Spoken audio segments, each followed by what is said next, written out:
Hawlucha! Hawlucha! Hello everybody, Tyrone the God 3 here, and welcome to Pokemon X and Y Anime Review, episode 35. This episode is titled, Forest Champion, Enter Hawlucha!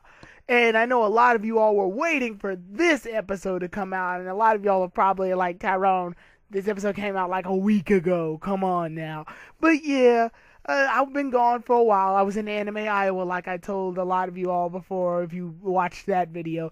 I was in Anime Iowa and I had fun, but now it's time to get back and do what I do best, the reviews. So, with this episode, I really liked this episode because everybody was already anticipating this episode when we got previews and the opening showed Hawlucha. So, we finally get to see Ash's epic Hawlucha in action. So, let's get started with that summary. The episode begins with our heroes traveling towards Shala City. When they're traveling to Shala City, they come across a Centrant, a Patrat, and a Pachirisu. And they're all foraging berries and harvesting them for the winter or whatever. And when Ash and the others are like, it's best to leave them alone, they end up hearing the little critter Pokemon screaming. They're screaming because Ursaring came in and stole a whole bunch of their berries. And they're like, hey, give us our berries. And Ursaring makes the valid argument that, bitch, I'm an Ursaring. Because they're scared off, Ash and Bonnie actually go in and try to save them. And when they end up doing this, right before they end up going in to interfere, Hawlucha ends up showing up on a tree. And Ash checks it up on its Pokedex to see what it is, and when Hawlucha shows not to look exactly like the Pokedex one, it's because it's wearing a grass or leaf-like mask. It throws the leaf mask away and makes it basically just look awesome. And while all of this is also taking place, you can hear like this cool little Hawlucha theme song that I hope they keep throughout the entire series. Because every time Hawlucha does something really cool, it comes up with this like cool Mexican epic wrestling style theme song. Is boom. But yeah, anyway, after that's all said and done, we get introduced to the opening, and a few changes with the opening were made, namely with the Mega Ring that shows up. The Mega Ring is now blue now instead of the generic gray color that it was at the beginning of the second half of this season. And I can pretty much kind of answer why that's the case, because in the next episode after this one, it turns red. I was at Anime Iowa and I actually saw a cosplayer cosplay Serena, and one thing I thought was interesting about her Serena cosplay was that she was wearing a mega ring, like the little mega ring that you wear when you get your mega ring in the game. And I'm like, whoa, where did you get that? And she tells me it's a Japanese import. I'm gonna say this right now, this isn't my solid answer, but this is my best theory. The reason that the Mega Ring is red and blue in is blue in this episode and the red in the next is because it's an advertisement campaign to advertise those Mega Rings that will be sold, or that are sold in Japan currently. Because they're just little toy Mega Rings that when you press the button, the little Mega symbol lights up. So that's what my theory. It's more or less going to be just an advertisement campaign.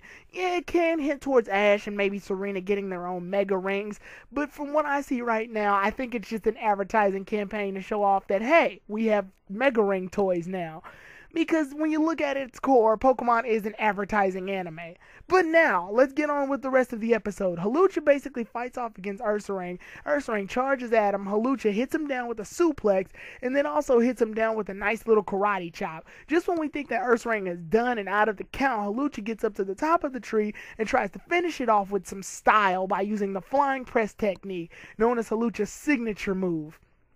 However, the flaw of this is that Ursaring ends up moving because Hawlucha takes too much time to pose before it ends up using the flying press. Because of this, however, Ursaring has been intimidated enough and decides to just run off in the forest while the other Pokemon are saved. So Hawlucha did successfully save the rest of the Pokemon, but however it failed when it came to finishing Ursaring off with the flying press. The one that tells Ash and the others all of this information is a forest watcher. I can't remember his name as of right now, but he's a forest watcher. So his job basically is to patrol the forest to see if anything happens. He ends up telling Ash the history about that Hawlucha in particular, how it came into the forest to challenge a lot of the martial artist-based Pokemon, like Machamp, Heracross, Minfu, and several other fighting types. Because of this, Hawlucha has gained the status known as Forest Champion. And because of this, Hawlucha has also taken its own responsibility to protect younger and much smaller Pokemon from danger, as well as fixing various hazards in the forest itself.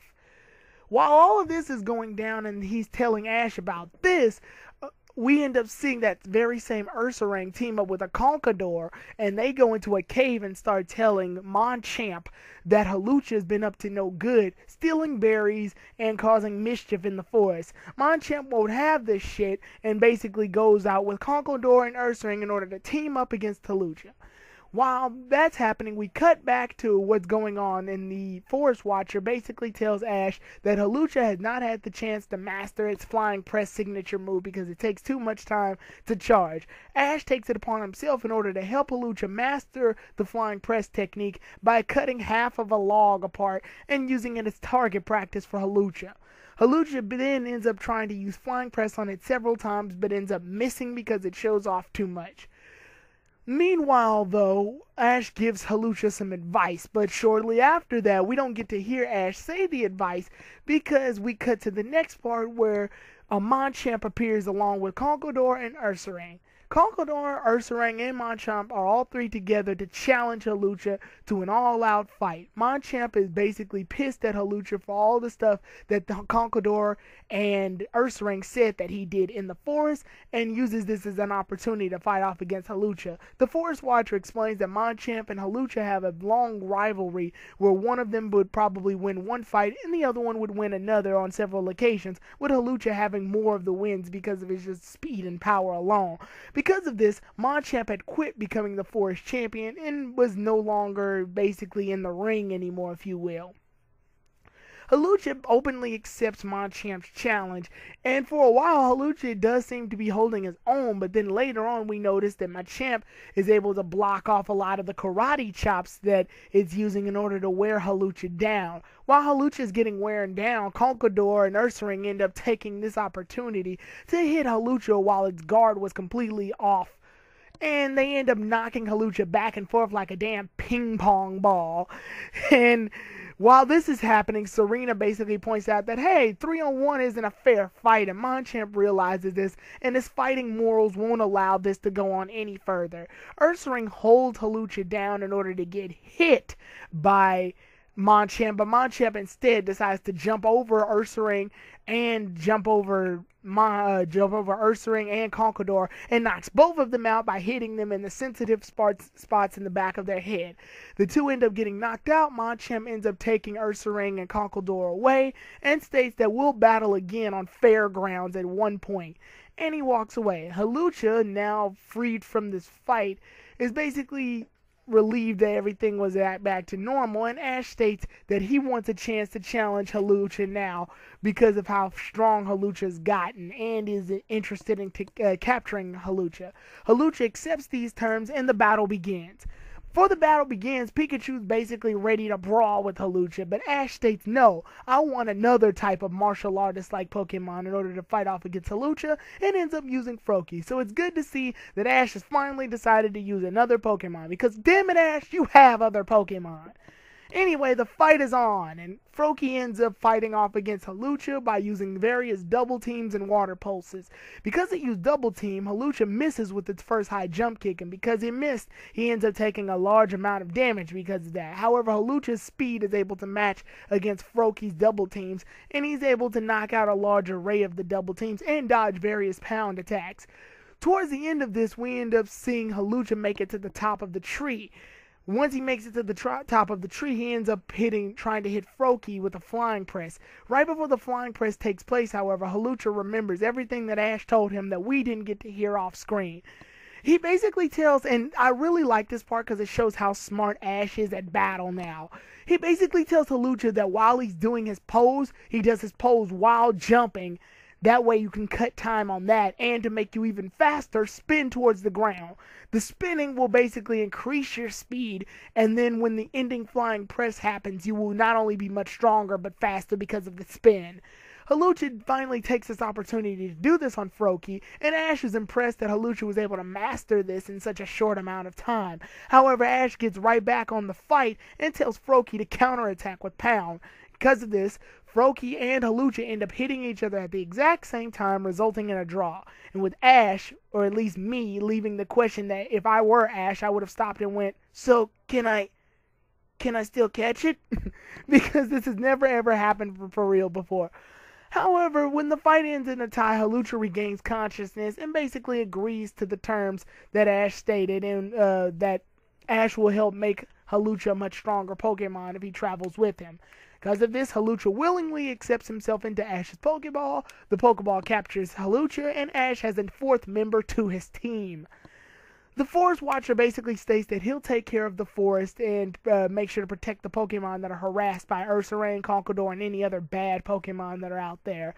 Machop also gives Hawlucha the thumbs up to assure that he too will protect the forest's little critters from danger, and our heroes basically walk off, now with Ash obtaining a new Hawlucha. So that's the episode. How do I feel about the episode? The episode definitely deserves as much hype as it needed. Hawlucha is a really great Pokemon, and it shows to be one of Ash's main powerhouses as far as this team goes, because this thing is damn strong. If it were able to fight off Conkeldurr and Machop as well as Ursaring, then this thing has some vibrato. I really like how Hawlucha was shown off, and it definitely led up to all of the hype that it was going for. You can even tell that the graphics have increased for this episode alone, as if in the other episodes the graphics were like sort of standard, but in this episode you can notice that things are a bit shinier. Light shadings are definitely show off. Even in this picture that I'm showing you all now to showcase the episode, you can see that the light shading off of Hawlucha's wings are much more vibrant. The one thing I can say was a downside to this episode was the Forest Watcher, sadly. I mean, yeah, the Forest Watcher is there for exposition as to what's going on, but did we really need him? I mean, everything that transpired between the Pokemon. Nobody, for real, was involved in the plot except the Pokemon themselves, so we didn't really need the Forest Watcher at all. The heroes just could have picked up what was going on by looking at the situation. I'm not gonna say he made the episode worse. I'm just saying he wasn't really necessary. But other than that, the episode does a really great job of introducing Hawlucha. We showed that Hawlucha is a very noble Pokemon. Although a bit flashy at times and a bit of a show-off, it's one of the traits that Ash has learned to adjust to rather than to try to completely outright change, so it's respectable, and it shows how well of a trainer Ash is. I'm definitely also impressed that he was able to battle off Hawlucha using Froakie, because, like I said, we haven't seen Froakie in a while for real. He's mostly been using Pikachu in most of the battles he's in. So to see that Froakie put up a good fight against Hawlucha was definitely a shocking thing within itself.